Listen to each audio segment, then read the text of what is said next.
So this is A Sleeve of Blue, my book that was published by Kuhn Woon at Goldfish Press, and the cover was done by my friend and fellow poet, Sandra Noel.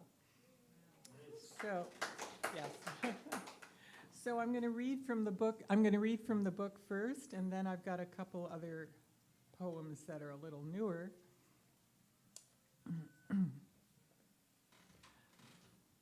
I fall in love with a photo of E.E. Cummings in a New Yorker magazine while in the waiting room of an ophthalmologist's office.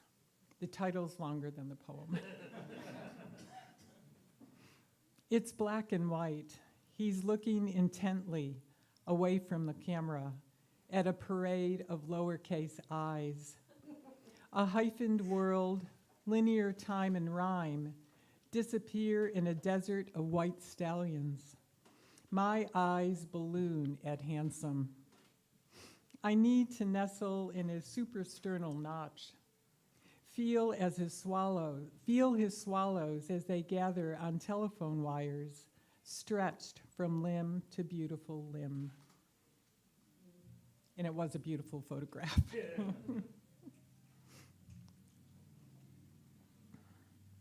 The father is artist. Tell me again how your father instructed you in the language of food. How you, his first daughter, learned to balance an egg on morning's shifting edge. Learned mustard was a color to shade the sky inside of trees. Cream, a luxury found in stealing glances. A neighbor woman pruning roses. An ankle teased beneath her dress. Tell me again how your father spoke without anger, stood at the window, watched as the winter moon rose like the silver dollar stolen from your grandfather's nightstand. He placed it in your hand, told you to trust your instincts with strange men, never leave questions unanswered like an open door.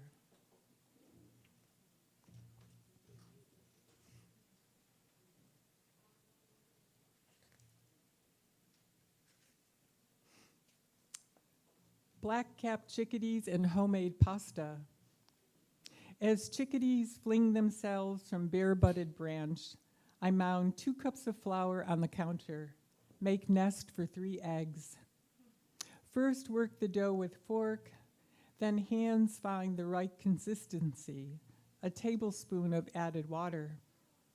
The chickadees read the arrival of spring with acrobats.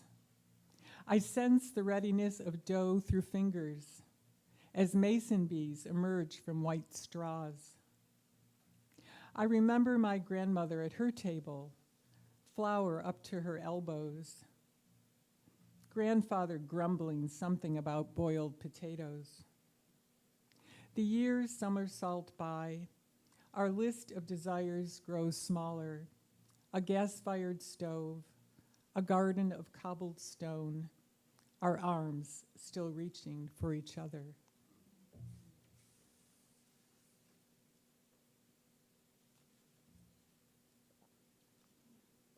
I wrote this poem while in Chicago. Unfortunately, I witnessed a man that ran in front of the commuter train, so it was quite impactful, to say the least. Still life. Still on the tracks, planks stretched steel, crossbows of veiny wood, stained red. Like the dark star leaving cold night, some lost soul tethered his scrap of eternity here. Sky staring down her wide gray of moon, while among stones and gravel, his soft wounds were laid to rest. Across our path, he intersected our lives between Cicero and Clyde. His last sound heard, metal on metal, vibrating through the alley of his bones. His listless blood feeding his final harvest of thoughts. Between ashes to ashes lies the bitter pain. I long to know he listened to the mourning Doug's song before they echoed his name.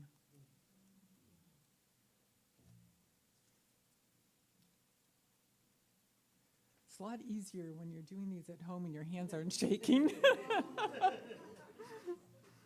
Katya and Arthur at Sevilla train station. A keyhole of desire is an open bed. They lie in rain, Katya huddled to his heavy frame. Agree to leave in morning, head west to Cadiz. She a student of photography, he of freight trains, a vagabond's web of survival. They brave open roads for another city of blood oranges, eat nothing. His boots strapped with stories, her hair the nest he remembers from childhood. How they clung to the hips of nearby hills, how each desired dust and what lingers with it, gold, flour, salt, tales of witches who sink to the bottom of the sea. Near the city gates, a pack of boxer dogs. There's a small chance the procession will begin with them.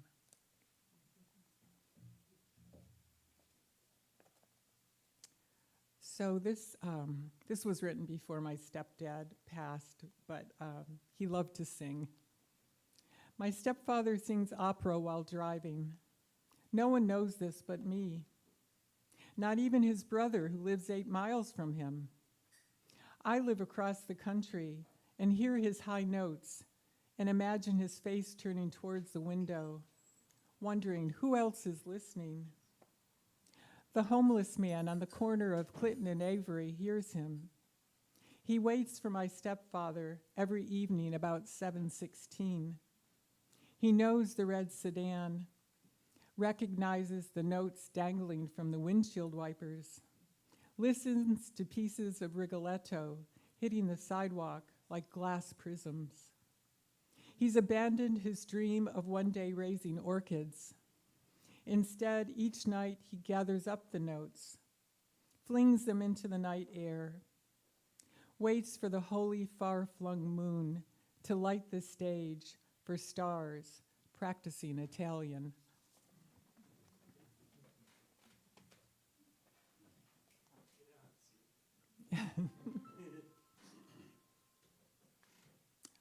I have an epigraph here, and I just took off with it. So it's by Judith Valente. Imagine those moments after the soul leaves the body. It's skinless with no ripe smell, weightless except for the ounces poets give it.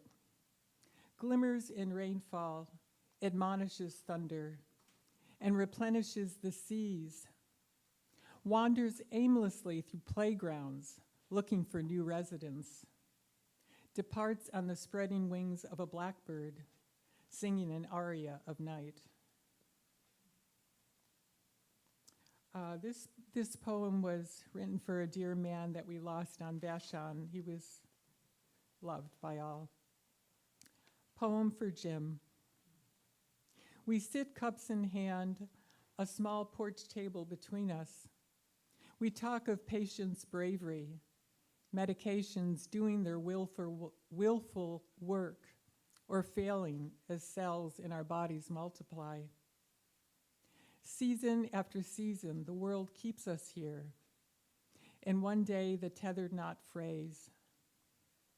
Did you float on a wisp of cloud, your grandchildren's voices safeguarding the blue? As island's music plays on, someone will forever hum your name. Our shore will continue to contract with the sea's steady heartbeat. Low tide will still bring us to beaches as wonderment continues. But you, dear man, will be missed. As I press words to paper for this poem, a great horned owl calls from the woods. My hope is a string of stars navigates your spirit on its next journey home.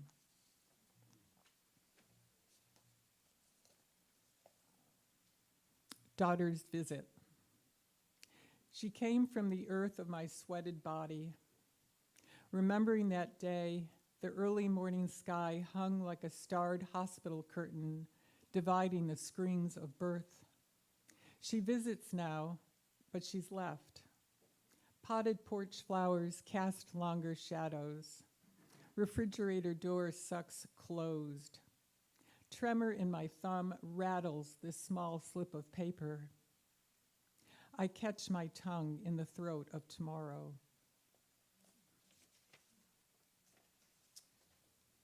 Okay. I'm guessing many of you probably deal with insomnia as I do. If not, maybe this will describe it. Insomnia. I bring a tired fairy tale to you. My story yawns with the taste of melatonin on my tongue. First, the shadows of a nightlight, liquid geography. Continents flow by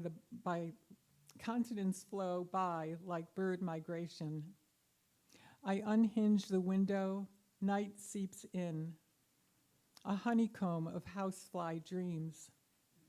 My mind an unsolved puzzle as pieces drift by like an archipelago of ghosts. The gilded, plump pill of sleep, a tall glass of water at the bedside, my life's blood beating in my right ear, the undone night finally laid to rest. And I'll end with this. Dust has a fine pen of ink, filled with the last 3 nights, 13 days of rain and wind with a mind of its own.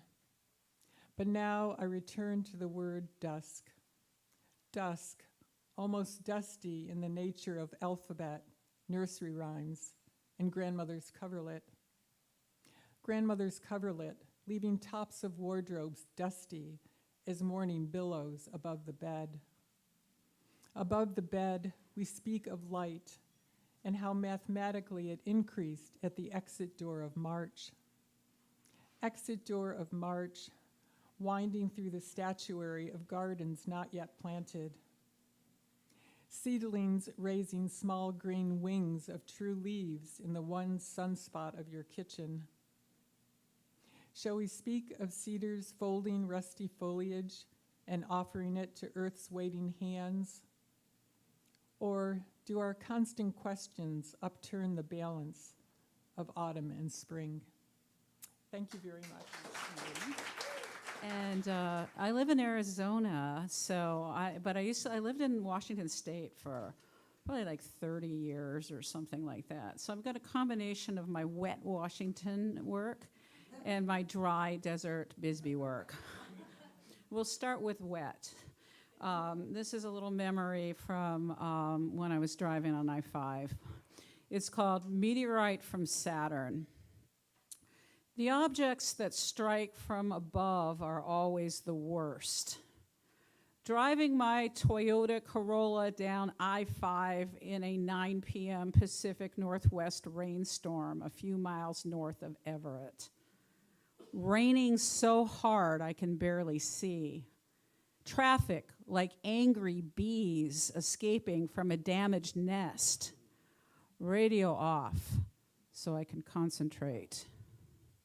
Suddenly, the heavy crash of impact so loud the entire car shakes. At first I think a massive rock has fallen on the roof, and then I can't think at all. The lights flicker, or maybe it's just the inner light that flickers, like it almost decided to go out and then changed its mind and said, "No, I will stay." A projectile has fallen directly from the sky, shattering the windshield. Ripples spread across the surface, circling from the point of impact. Rain cascades against the cracks, swirls in thick oceanic patterns.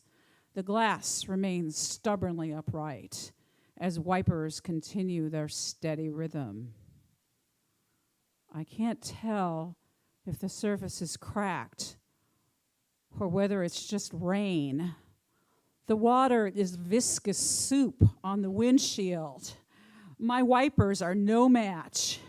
That object came from the sky. No nearby overpasses, no looming semis.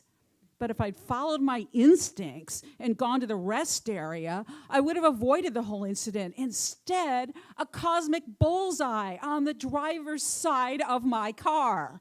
That goddamn thing was aiming straight for my face.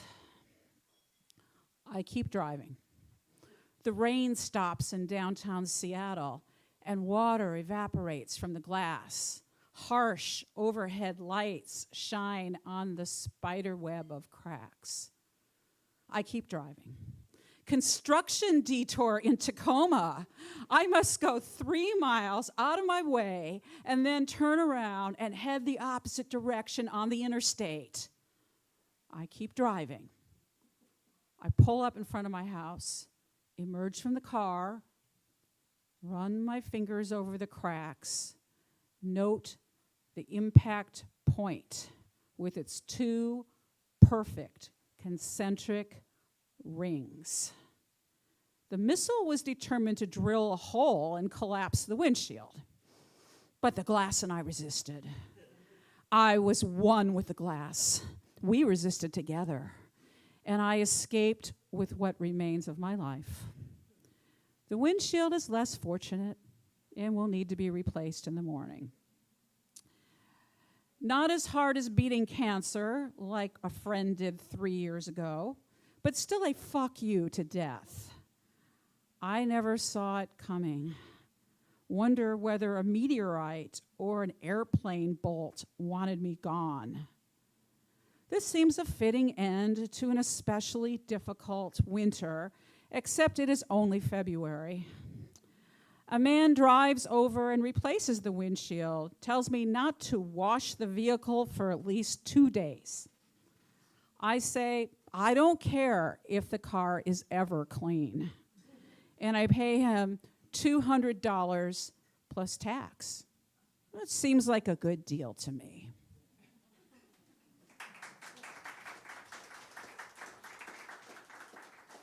All right, that was from my book, Death and Heartbreak, one of the books I have for sale, by the way. And I'm going to read a couple new things from my newer chapbook, The Failure of Photography. This is dedicated to my husband, Russ, who passed away from this mortal coil, I would say just about 3 years ago, actually on May 3rd. And so this was a lot of poems that I wrote before, during, and after the whole process. And this is called 110 Degrees and No Relief in Sight. My mother was a widow in the desert. I will be next, but I don't know when. I fool myself as I look in the mirror, note my cheek bloom and my determined clench. Though I outlast everyone, one day I will lie down in the same gully, surrender to the third shift gatekeepers. All of us crouch together in scrub brush, waiting for my number to appear. The forest no longer wants me, spits its poison into my lungs, comes with a price tag I can't afford. My ancestors wore dark boots with laces, and that was enough. Predators dispatched with clubs and guns, acres of trees sacrificed for shelter. I am too bloated to fight, too fond of comfort. You were too, until the invaders crept inside your body as you slept. The lesson is, you can never sleep. Your eyes must always be open to spot all the mistakes that others will make at your expense. My desert homework? Trust no one. My mother taught me early.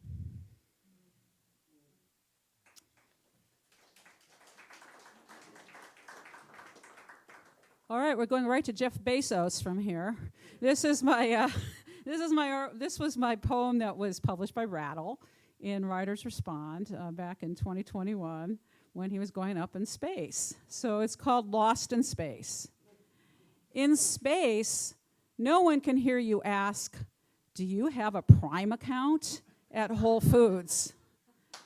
Nor can they offer free shipping with a 30-day trial membership. The Washington Post, with its endless chatter of neoliberal propaganda, fades into distant memory. Just you, with your fishbowl helmet, framing your baldness like a translucent crown. Fly into the outer reaches of the galaxy. Colonize Mars into an enormous warehouse. No one will clock in late for their graveyard shift. You won't need to count the days before your dividends arrive. That final billion-dollar deposit before you explode into a magnificent supernova. Molecules scattering their alms to a plundered and impoverished cosmos. Somewhere, a woman orders underwear from a small online company. Somewhere, a programmer finds discount software at the last Radio Shack. You are oblivious space dust, particles floating like dollar bills through the galaxies, one for each remaining star.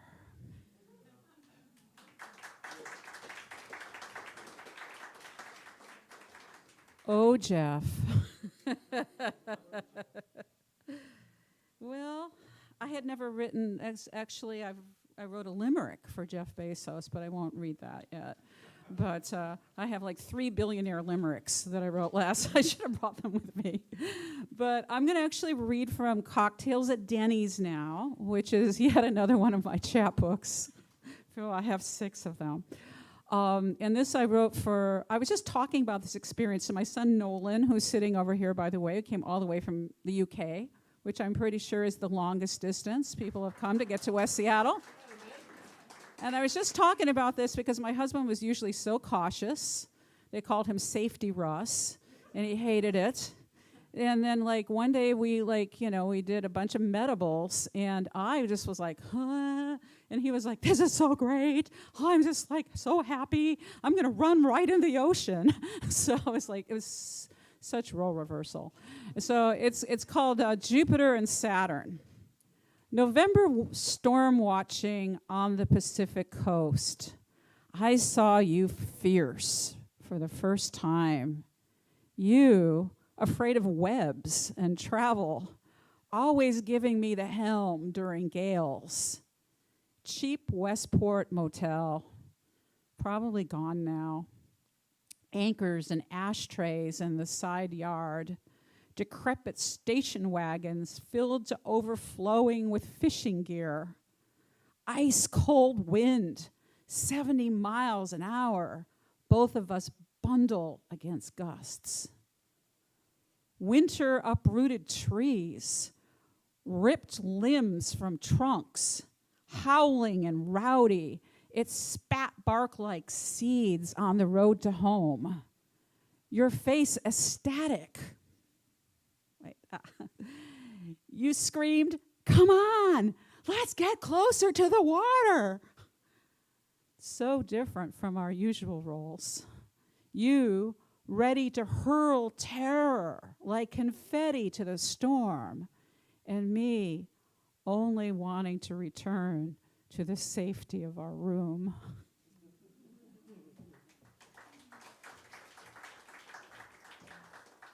Do I have time for one more? Am I running over? Okay, I'm going to try to do this. I'm reading this, actually reading it for my son and my daughter who's not here, but we're going to see her in Portland soon. Actually, both of my husbands have shuffled off this mortal coil. And so Nolan's dad has been gone since, I think, like 2018. So this is one that I wrote about his memorial. Afraid to weep, my son carries his father's ashes in a cardboard box. As water roils in the distance, he steps inside a crater filled with loose gravel, twists his ankle, crumples to the ground. We stand above, hands outstretched, while he tosses in agony on the asphalt. On the shore, beachcombers climb dead tree branches. This is Vashon, by the way. Pick their way through slippery rocks.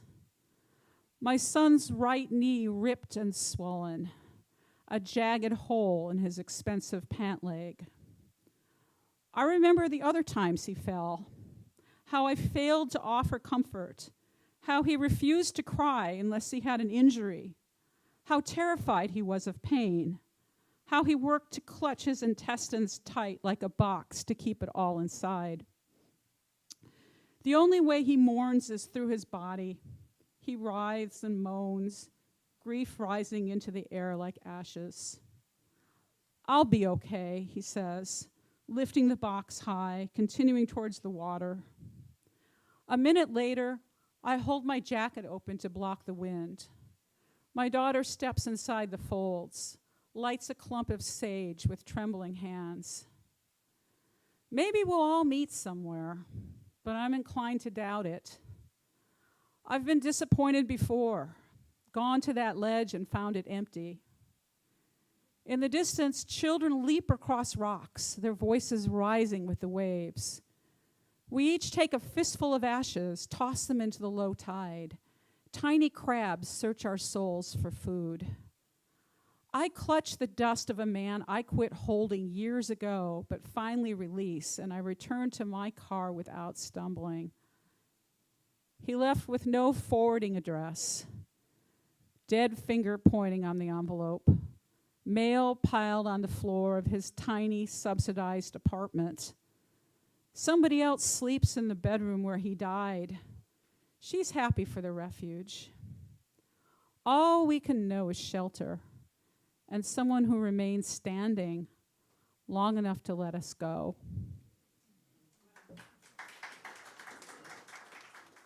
I'm going to read from my recent chapbook, Taking Leave.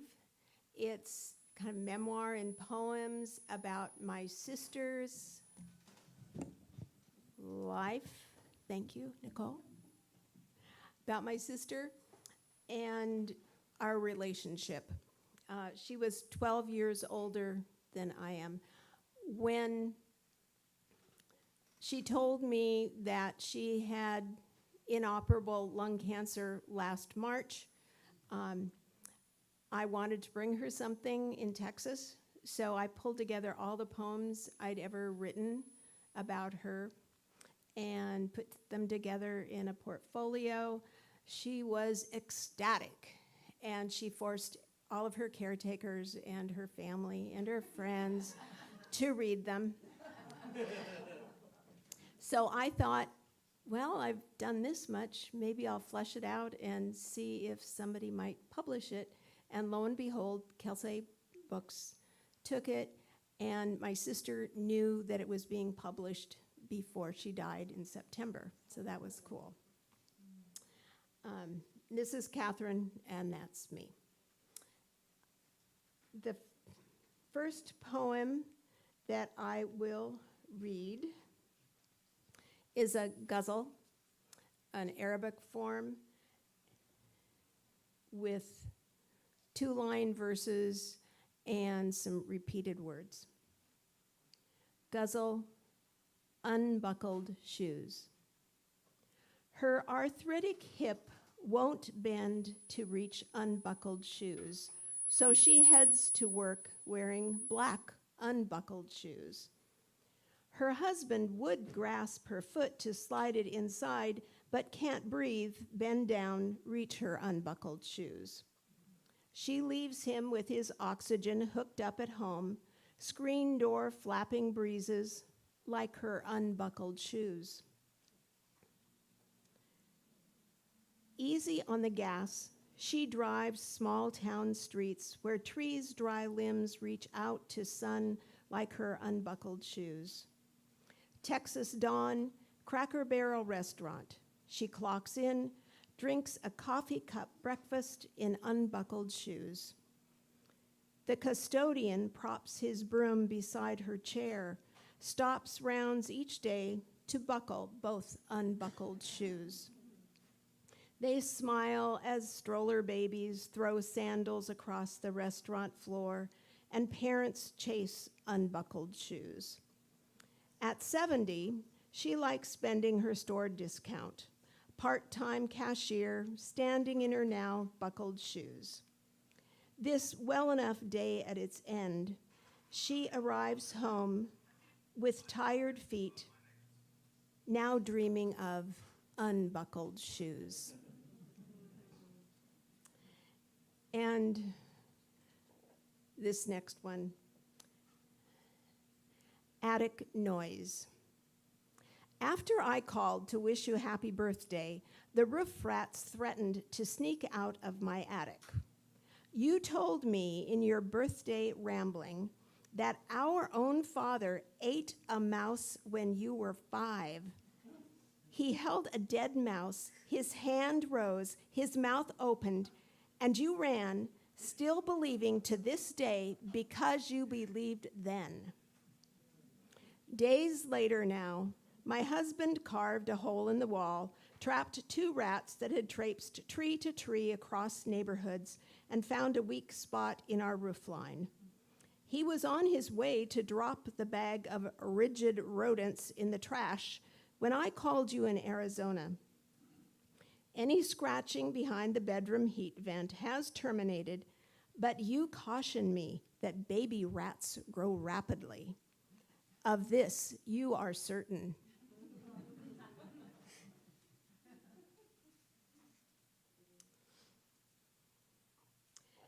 And about 2018, my sister took care of her daughter who had cancer and who died in 2018. She was 50. I used to babysit her. And the poem is in the voice of my niece, Erin.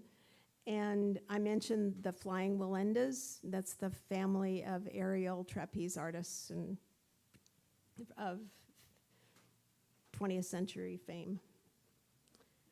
Erin in walking Wallenda mode. Straight from costume rental, me in a blue gown with ties hiding my shrinking butt from my besties, I plant my left foot as the long tube swings between trees with branches that might save me. You could call me an elephant as we sway down the hospital corridor like bricks in a hammock. If I were a monkey, I'd escape this zoo and use the tube to jump rope through my pandemonium. Let me be a 2-tailed swallowtail butterfly, tricking predators with my streak of blue. Get a load of this. I'd breathe through spiracles and suck up nectar with my retractable proboscis. Walking forward, arms extended like wings, I sing and dance to earbuds as my slippers slide. Here comes a clown on stilts to check my vitals, but they must promise not to tell me dire news. We 3 will continue to disrupt hospital decorum while nurses announce the end of visiting hours. Grandma Moran said, when you get to the end of your rope, tie a knot and hang on. But you know me, I double Dutch jump. They call a group of butterflies a kaleidoscope. And this is another poem about Erin right after she passed. Song in the key of stars. Every star in the universe is singing. I wouldn't go far enough to say the stars we see are singing praise But it is true that fusion inside stars makes them elongate, resonate, just as you or I would if we oscillated where we reside, divide, multiply, procrastinate within our resident cavity of mortality. Be careful out there. Beware in the slippery space, trying to place every race until there's no trace. Without someone in the wings to cling to, you and I remain empty wallets, valises, suitcases, backpacks, duffel bags, veritable space cadets, song cadences that tether us, weather us to sound waves' vibratory impulses. We are one another's friendship sevens, for those who wistfully listen, glisten, sing to us, cling to us. We are still in unison. There is a kaleidoscope of women celebrating a tall goddess of laughter who now sparkles in the sapphire sky.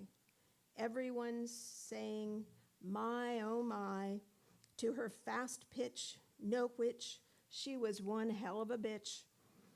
Her star has not yet been named. Anyone who wants a spit shine, star shine, glass of wine, jug of moonshine may express their request. She brighten their galaxy. See how our closest star dims every bright night as constellations clamor for attention. One new star in place will likely find sidekicks, seeking harmony's deja vu cacophony, beating off redundancy's monotony. She'll not give up laughter for solace. Thank you.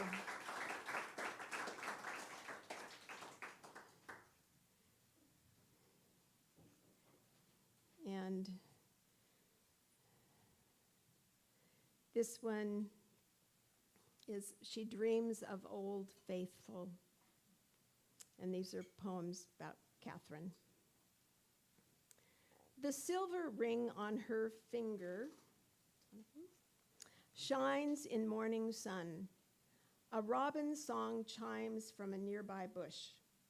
She is ready to embrace this grief of death that spreads layer by layer on a nest of dry twigs topped by spider silk. A great nephew's t-shirt says, "Don't pet the fluffy cows," as he and his parents mock the fools who walk close to take photos of Yellowstone bison. This woman tells her family she has had her share of life's offerings of 10,000 joys and sorrows. Dreaming, she pitches a tent of grief and steels herself for the geyser's hot spray. And my last poem is called 1956 Playlist. And my sister graduated from high school in Spokane in 1956, and these are all names of songs that were on the hit parade back then. While I was learning to ride Fredine's old Schwinn, you were swinging on a star with Perry Como. Dad worked the railroad, but your top pick was Tennessee Ernie Ford singing 16 Tons about a coal miner. You mimicked Doris Day singing, "Que sera, sera, whatever will be, and held fake mics with Fredine as you two teens harmonized sincerely with the McGuire sisters. In truth, the Platters sang, and you told me you've always been the great pretender. It was after World War II. Ike was president, and Patty Page hoped that doggy in the window was for sale. Eddie Fisher crooned, "Around the world." He hadn't yet ditched Debbie for Liz, and Tony Bennett hadn't left his heart in San Francisco. Bing Crosby moved from Spokane, and Grace Kelly became royalty while they honeymooned in black and white singing True Love. Elvis's hip swivel on Hound Dog and Heartbreak Hotel ushered in rock and roll. Little Richard pounded out Long Tall Sally, and good-natured Perry Como cheered us with Hot Diggity's Dog Ziggity. Love came true when Fats Domino found his thrill on Blueberry Hill. How you sang and sang with the Cordettes. Could their Mr. Sandman be your swan song? You'd prefer that decorum to hearing Bill Haley and his Comets belled out, "See ya later, alligator." Thank you.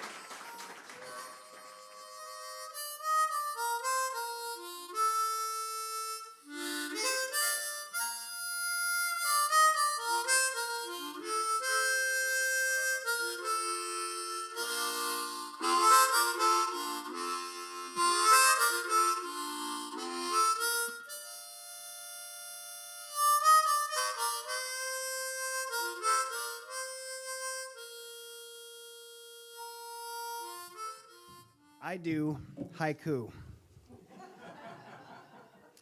As it sounds like some of you may know, haiku arose in 17th century Japan. It's a short form of poem that, although it originated there, has spread across vast expanses of geography and language and is now practiced all over the world.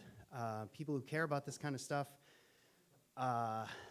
argue over what is required from the form. Some insist on a fixed syllable count, 575. Others demand a juxtaposition of two different perspectives, interior and exterior. Others insist on a reference to the season. And while most allow some space for humor, nearly everyone agrees that there's no place in haiku for intentional rhyme. I beg to differ. With these three sequences of 9 each. And you don't need to count syllables because I've done it for you. Conspicuous consumption. Shop-worn Blair targets glass-faced stares with more far-fetched, fast-paced popcorn fare. Farmers market blues, gluten-free foods, artisan harmonica dudes. Accordionist awarded new freedom, room, board, and per diem.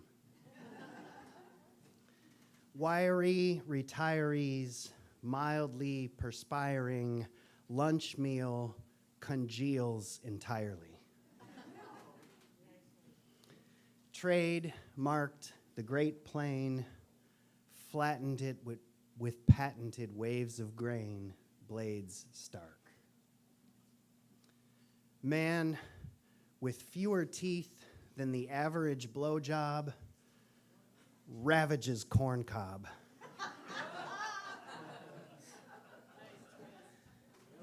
Replete with smug jest, barista suggests flirty guy try dirty chai. Stink of droll murder, think no further than old pink roller rink burger. The cookout's lookout tastes the past in raisin cake made from grapes of wrath. Thank you.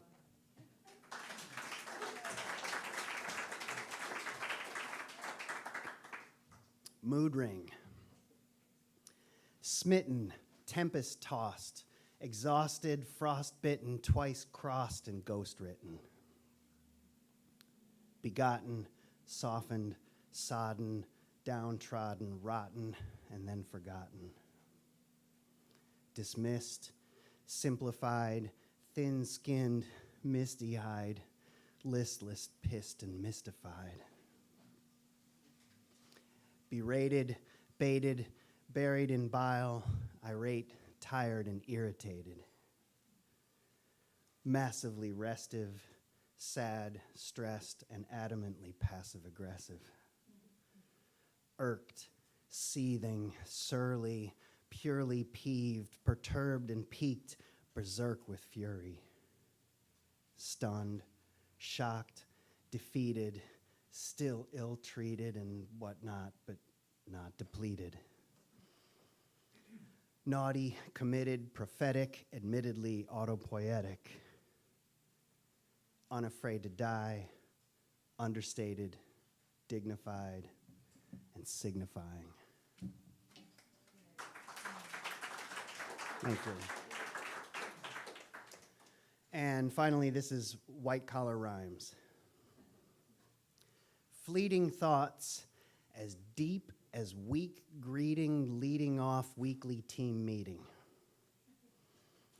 Junkie gallery, monkeys hooked on corrupting monthly salary. Organizations under remunerative orientation. Brutal crucible warms forms of provable harm in cubicle farm.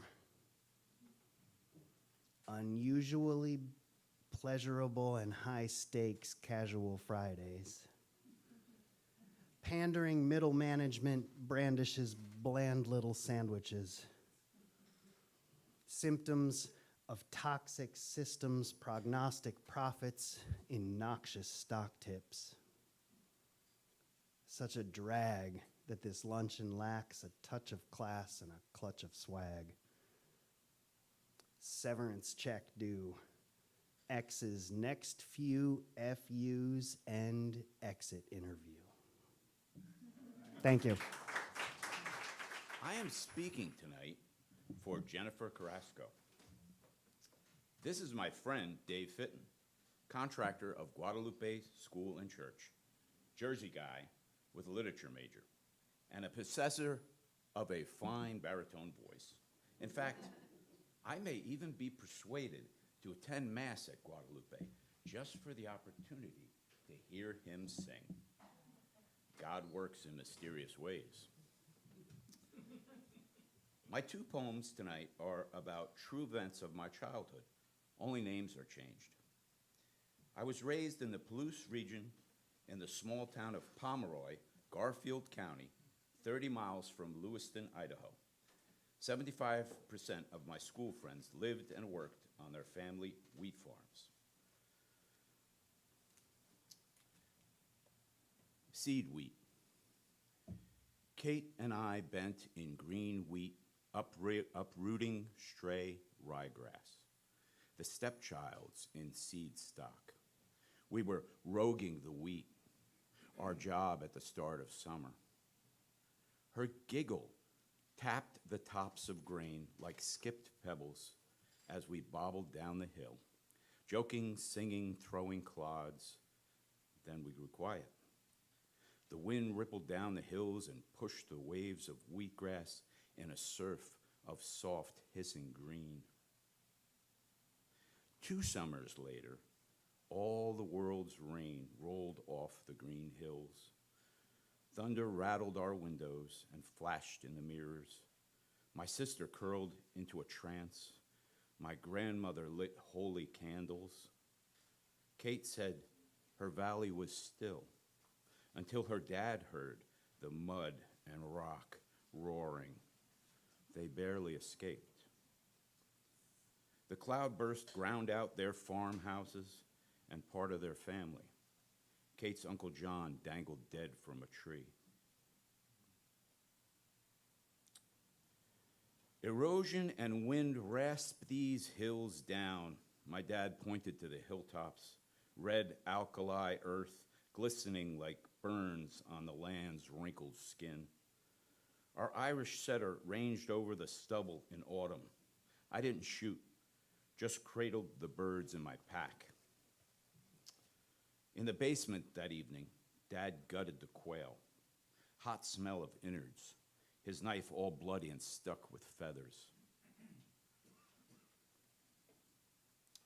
Her children were sleeping when Kate killed herself with a knife in the kitchen. 3 babies, no husband, and living on welfare. Last time I was home, I crawled under the wire to climb the high hill where I crouched by the sagebrush and shouted friends' names, our stories tossed down on the sharp gusts of air. Kate's youngest son now sprints in state tournaments, young athlete. I see him in dreams escaping, his feet barely touching the top blades of wheat. His white body shines in the glare of sheet lightning, and he shouts as he vaults just out of reach of the ravaging wall, the mowing reptilian water.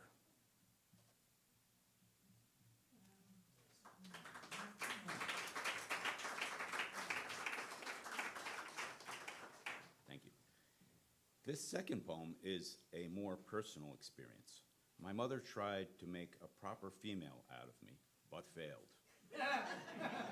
She gave me a last-ditch hope of a Barbie doll for my 11th birthday. I cut Barbie's hair off, and I went fishing.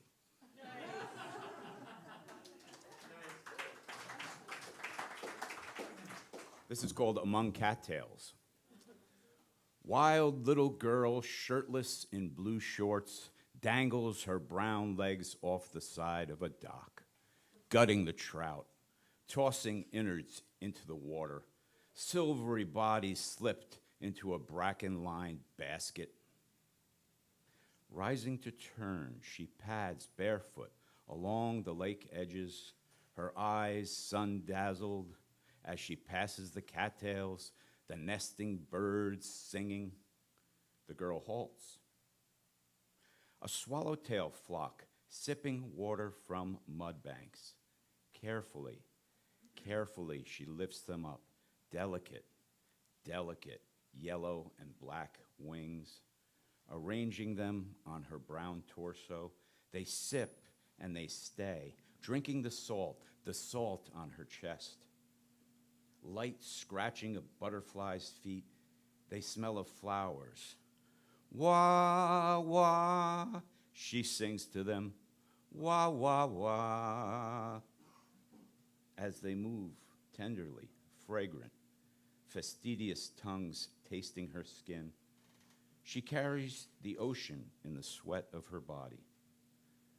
Out of the cattails burst the red-winged blackbirds, singing of weeds, of nests, of the tribes of winged creatures.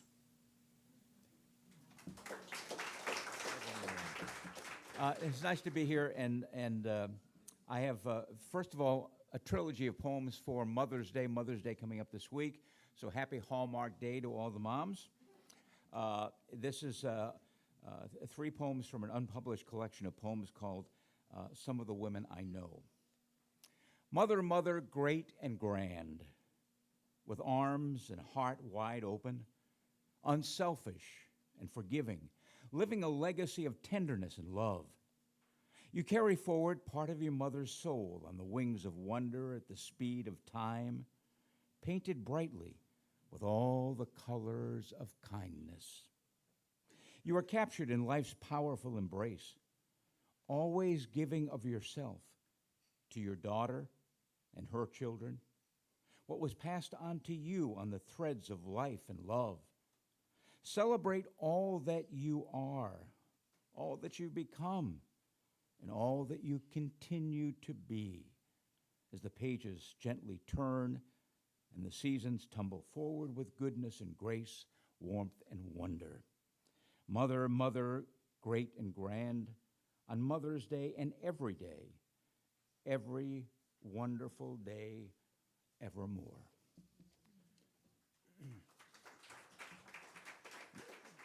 The second of the 3 is a portrait of motherhood.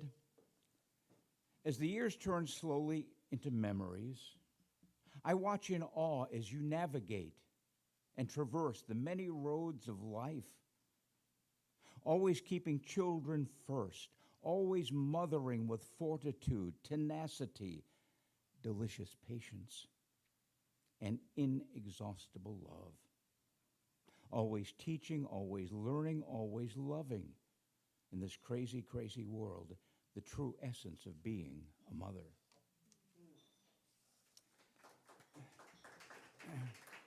And the final one in the trilogy is called The Gift of Guiding Light. Mothers are what mothers do, all day, every day. Love dispensers, good and patient listeners, holding fast to the light, holding a light in the darkness.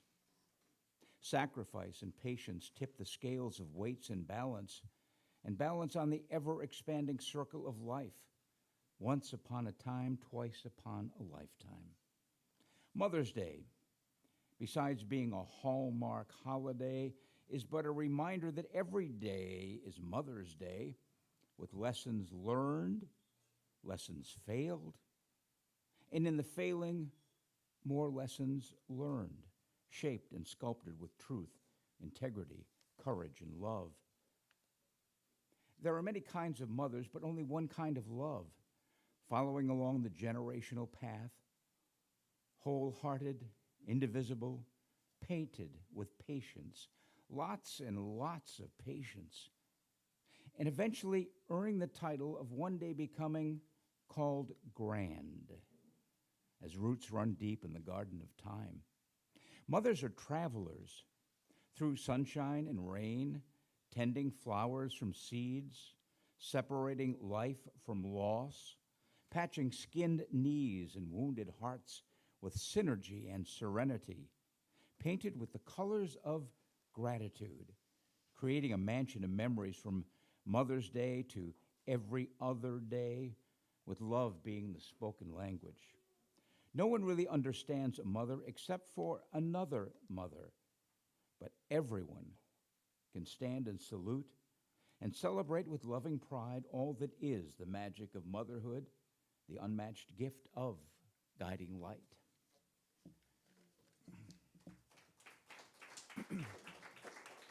And the last poem I want to read is about a wonderful venue for poetry. If you're not familiar with it, it's called Poetry in the Park. It happens every other Thursday at Meadowbrook Park in North Seattle Pond. It's beautiful. There's a reflecting wall, and everyone gathers from 11:30 a.m. to 1 p.m.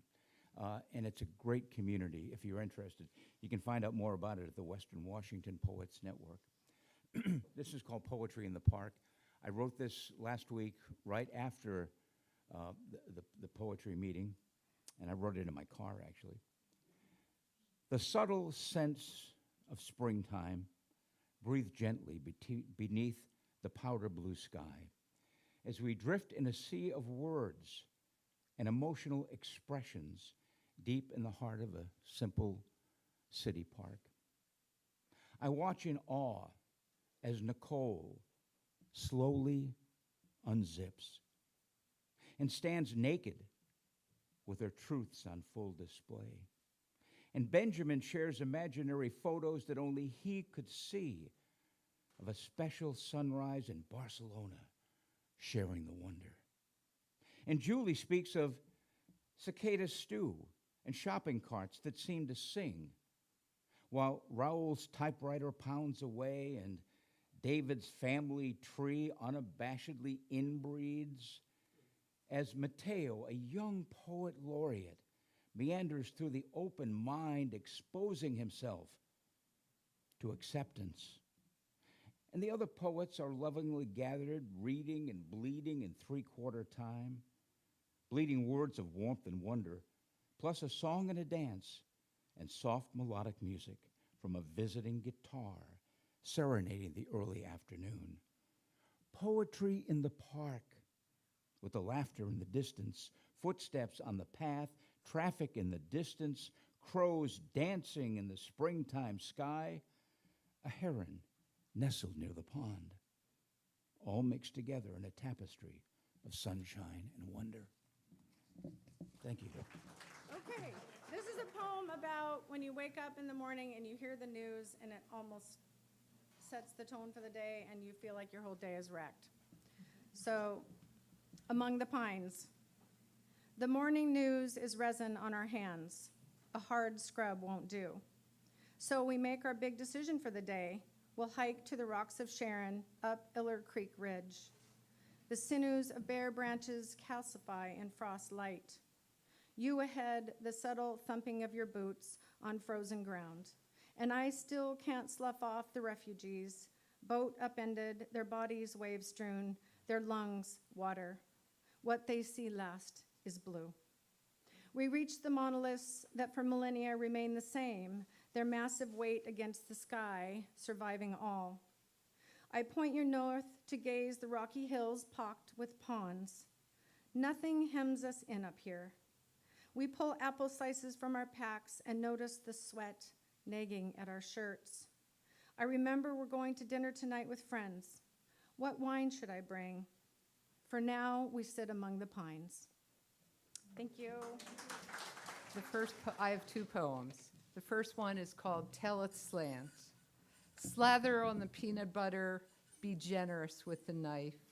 No more penny pinching or portion control. No more miserly minding of the clock. No more comparisons locking me into someone else's shadow. No more, if only I had a mind greater than my own. No more reliance on cliches. No more fear of my slip or my underwear showing. Time to throw away the girdle.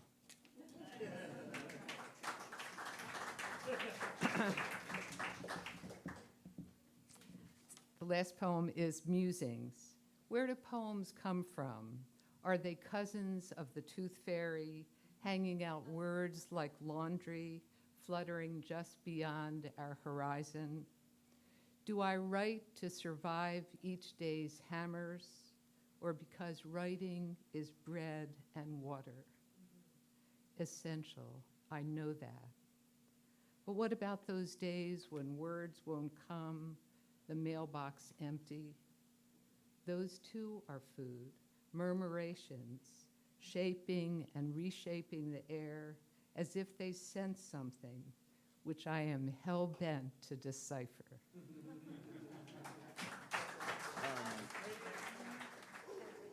This is my first ever poetry reading. Yes! We'll be gentle with you.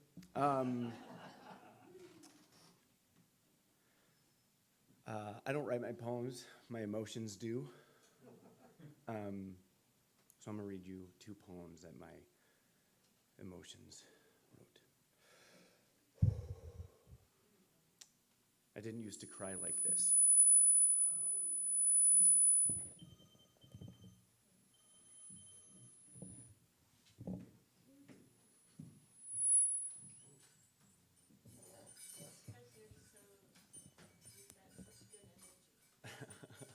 Oh, that sounds better. That's good. I love that. No, it's fine. I think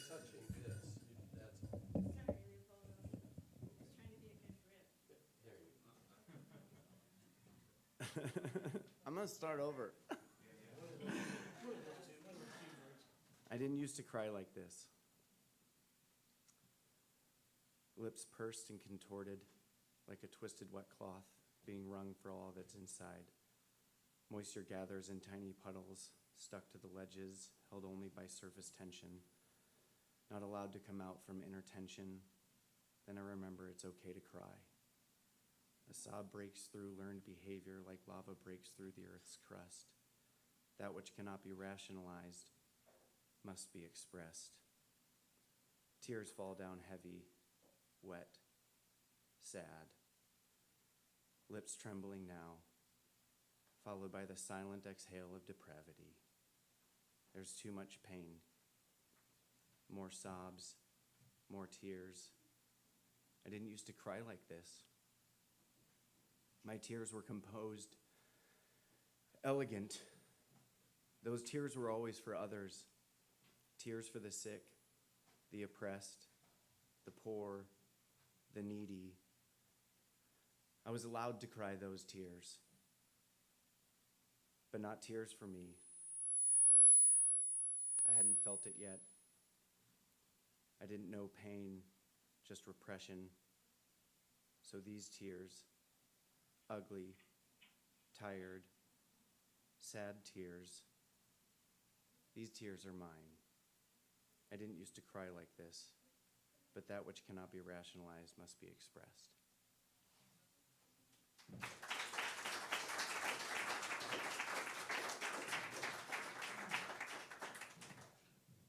Do I have time for one more?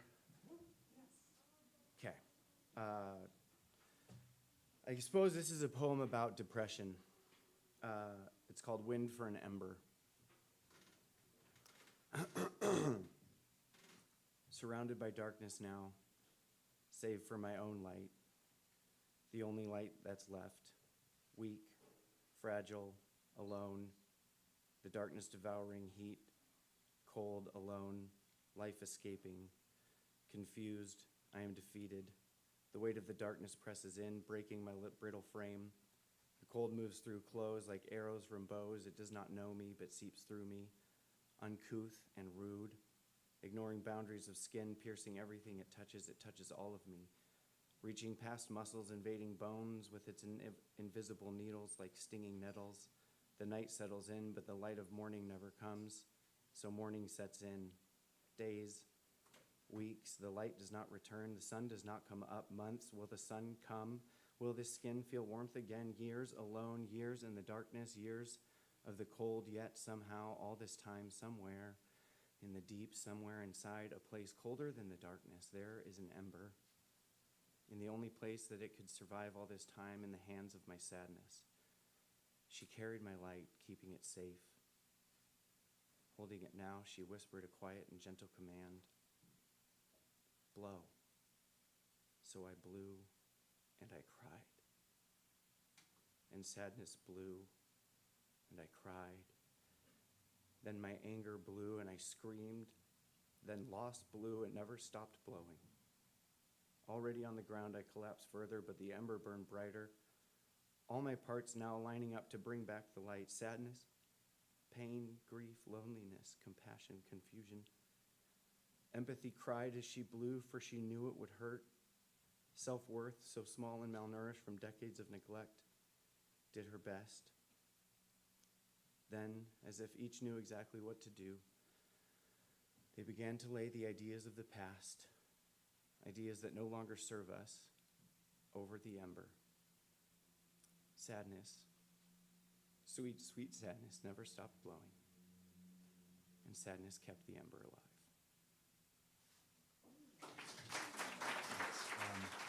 This is called Sycamore Canyon, San Diego County.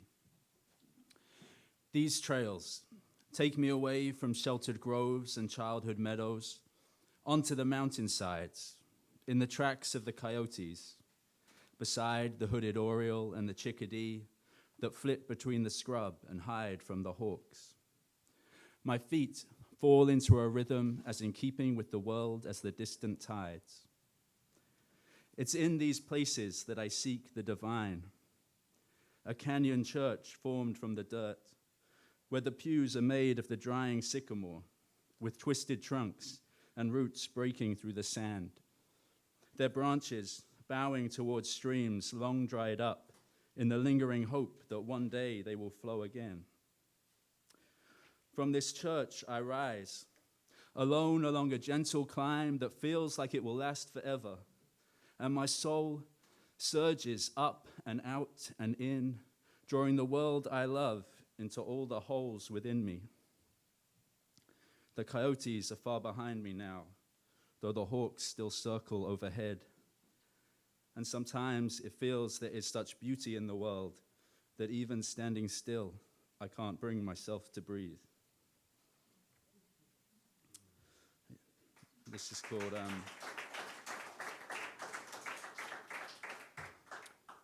This is called My Dad and Francis Bacon. Side by side on a too small couch we sit and watch a documentary about Francis Bacon. My father still, while I, in constant motion, fidget. The TV talks of father-son hatred, of gay sex, of whippings by stable boys and of school-age buggery, and a horse's breath on the screen turns to steam. I curl my feet beneath myself, though there isn't really room, and his hand on my thigh tells me to stop. This man, who once told me the way I love was the worst thing to happen since his mother died. Image after image of contorted limbs, of masculinity wrapped up in itself, are all intellectualized by talking heads. There's confusion and submission. There's desperation and destruction, and there's pain. There's the search for something more within the paint. A man is shot to pieces on a bed. All I see is brutality, my father says. I say, all I see is love. Thanks. It's always good to be here. I'd like to read a couple of poems from my immigrant experience. First, in America, we keep repeating every vote counts, yet we tossed out millions of votes in presidential elections. What could be more unjust than a winner-takes-all voting scheme? Should a Democrat or Republican win a majority of votes in a given state, they all get electoral votes from that state. Thus, all votes that went to the loser are immaterial.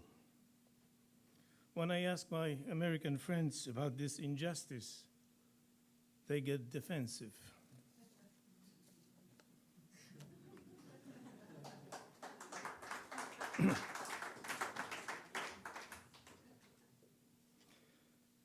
One July day in 1979, we were waiting for a Greyhound bus in Whitewater, Wisconsin. Having hiked about 5 miles from Whitewater Lake, we were pretty sweaty. Sitting on a curb, we popped open Pabst Blue Ribbon. God, beer never tasted so good. There was nobody else except us. Swarms of mosquitoes buzzing around, we could hear the quiet of this place. About half a block away, parked by the curb, sat an olds. Intrigued by a bumper sticker, beer can in hand, I approached the beat-up cruiser. There was not a spot on paint on a copper-colored car. It was all rust. The bumper sticker said, "On a quiet day, you can hear this car rust."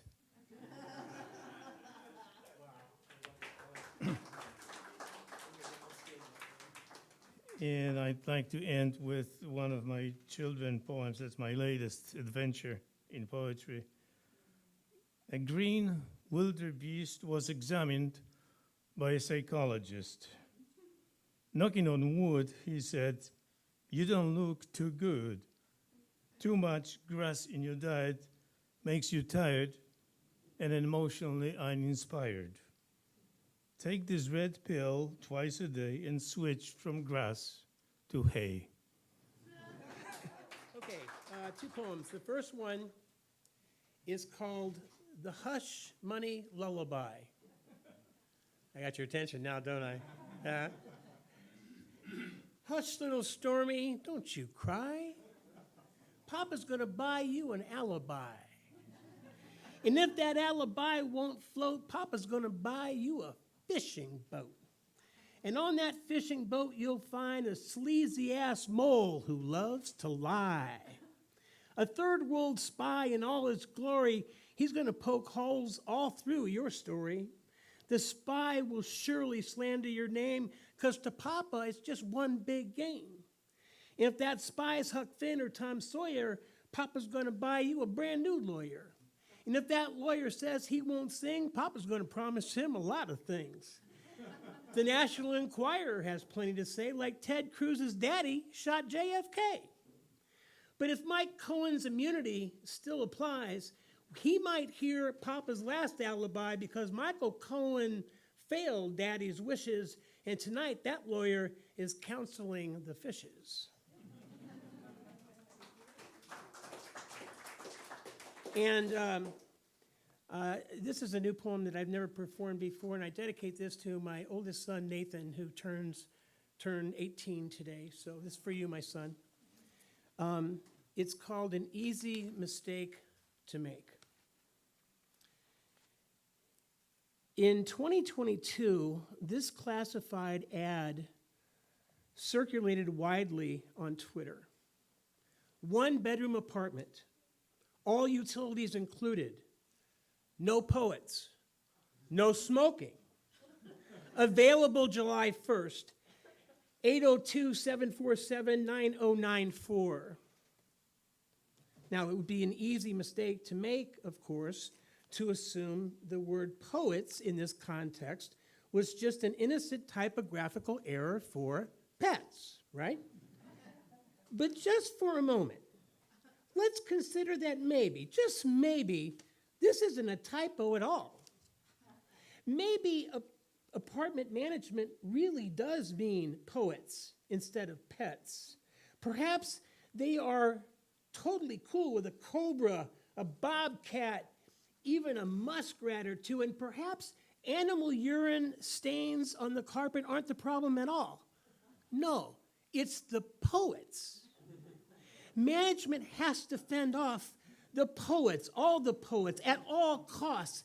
Maybe build a moat with a drawbridge or something, because the streets are filled with ubiquitous bards in berets with annoyingly high IQs, smoking perfumed cigarettes and writing reckless sonnets of questionable rhyme and meter. Without warning, you experience the ear-splitting sestina screams, the villanelle yells, and the endless alliteration at all hours of the night. These poets are tanked up on Tonkas, high on haiku, and don't even get me started with the Nantucket limericks. And you know the poets I'm talking about, right? Not the corporate ones who write the Hallmark card birthday greetings. I'm not talking about them. I'm talking about the poets who are always pushing the apocalypse and suffering the angst and rage of a universe they know they cannot save.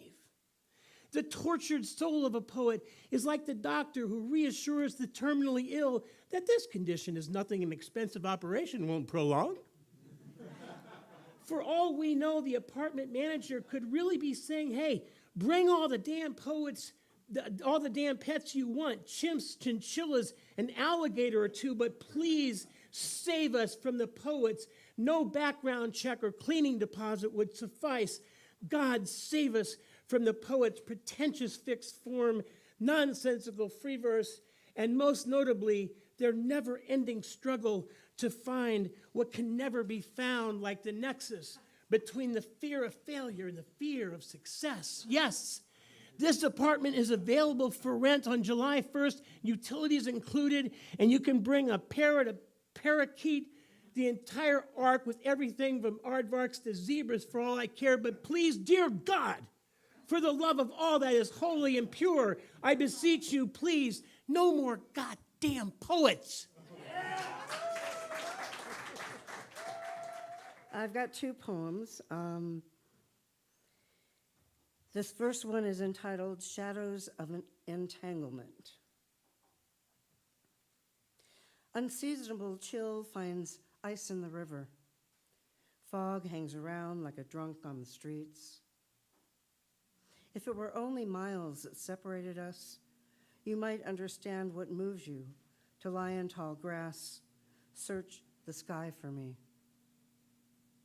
If it were only miles that separated us, I might find you in the music of crickets, know our beginnings, endings, blurred one to the other. But the crickets are still this autumn night, and all I know is the unspoken between us, how it taunts like sun beyond a mist.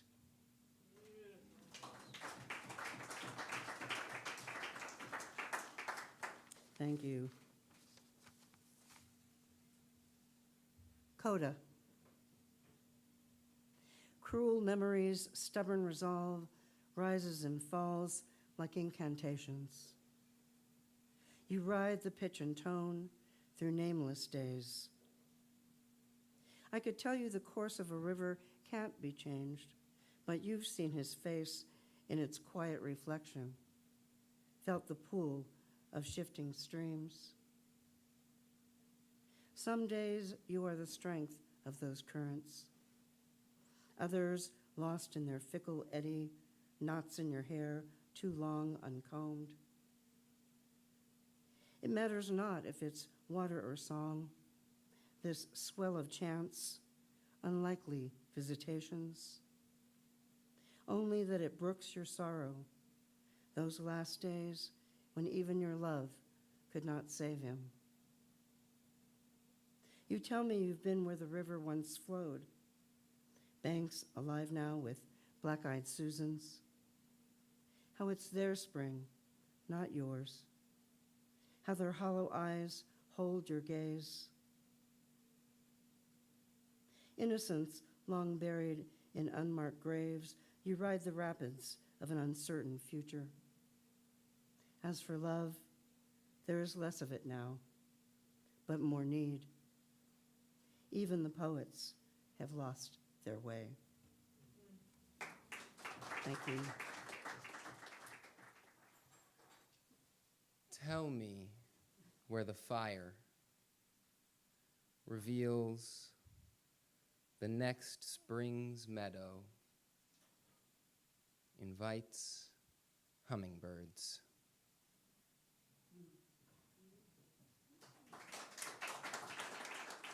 Ecdysis for Kate. Part 1. Vertebrate, serpentine, sidewinds, outgrows its own skin as it slides. Muscles contract and expand, navigate over desert sands, glides, redwater rapids. On the forest bed, it leaves its mark, climbs above predators, squeezes round the bark, ranks itself in an inferential refuge at the crown. Part 2. Exoskeletal, born of imaginal cells, leaves its former form behind, scaled wings expand to span aqueous skies,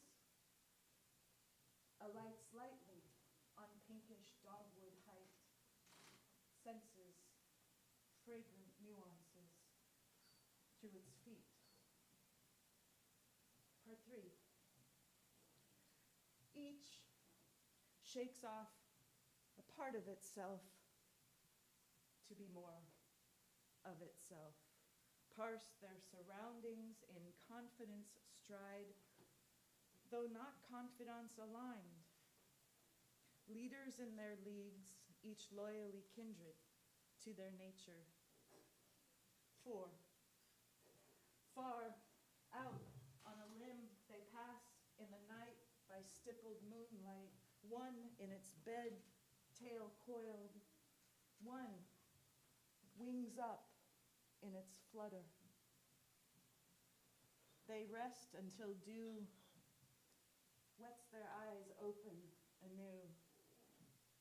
Each recognizes the other and their place among the boughs, resolute to their own form, while some serpents soar, butterflies don't slither. Omnia Vincent Amor. That's for my mother.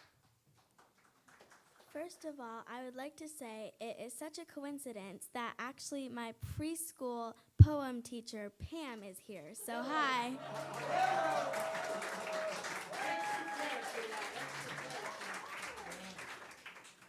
And I would like to read a poem that I've made that is inspired by my mom for Mother's Day. And this poem is called Love That Mama. So, love that mama, like the sun loves to shine. I shout, I love that mama, like the sun loves to shine. Love to snuggle her in the morning, and I really love to say, hey, come and play.